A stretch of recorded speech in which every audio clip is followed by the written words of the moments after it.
Last 15 seconds. Kayo po nagturo sa kanya? Actually, Nagkakilala kami sa contest. Nagro-Rubik's pa ako nun. Pero alam niya na nagdo-drawing ako. Nagsabi lang na, ba't tayo mo mag-light art? 2, 1. Okay, ngayon, naisipan lang namin na magkakaroon tayo ng art showdown naman.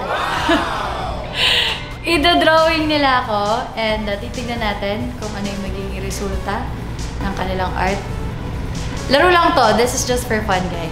On the right corner, si Sir Joseph, the sand artist. Saan po ba kayo natutong mag-ganito? naging biktima kami ng Bagyong Ondoy. Tapos, yung baha. Tapos, yung mga buhangin yun. Yun yung ginamit ko. Biglang nakita ko, meron na palang gumagawa sa ibang bansa. Hindi ko alam kung sino na una sa amin. Pero, nakita ko mga nagaling. And on the left corner, si Sir Erwin, the light artist. Ang talent ko po ay light art. Nagsimula po ito noong 2017, ng January. Nagkaroon po kasi ng brownout po sa amin. Then, mahilig po akong maglaro ng ilaw sa t-shirt na may glow in the dark. Then, minapanood din po kasi sa ibang bansa na nagla-light art. Doon ko po napag-combine na pwede pala yung ganun. Then, diniscover ko po sa sarili ko kung paano po gawin yung ganung material po. Nagkatapat na po kayo ni Erwin? Oo, madalas. Maraming beses na. Kayo po nagturo sa kanya? Actually, Nagkakilala kami sa contest. Nagro-Rubik's pa ako nun. Pero alam niya na nagdo-drawing ako. Kumbaga siya lang ang nag-push sa'yo. Nagsabi lang na, ba't tayo mo mag-light art? Then, tinignan ko sa YouTube, meron nga.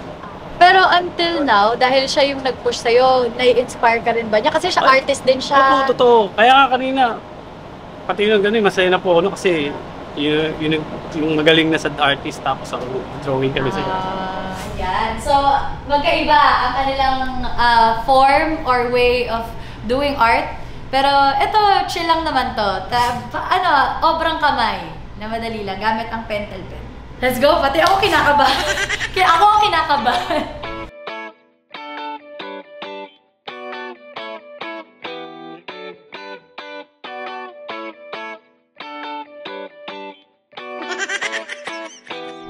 Tsaka matches sila ng shoes. Today.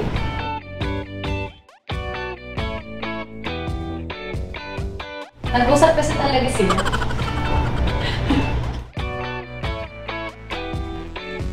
Nakakatawa. Ngayon lang mangyari sa akin to. May drawing ako. Naiyak ako.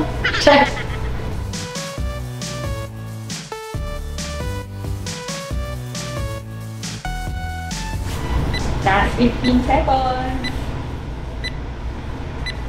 10, 9, 8, 7, 6, 5, 4, 3, 2, 1. And wow! Ayan na! Excite ako, kinakabahan ako. Malaki po ba ang difference ng sand art and light art? Malaking difference talaga. For sure, di ba? Kasi sa material at saka sa klase, di ba, na ginagawang art. Nakikita natin. Ito, fair to. Parehong pentel pen eh. Okay, let's reveal. In 3, 2, 1.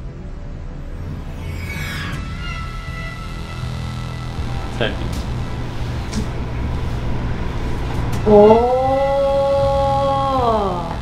Wow! Magkaiba! Ito parang mas dramatic, naka-side.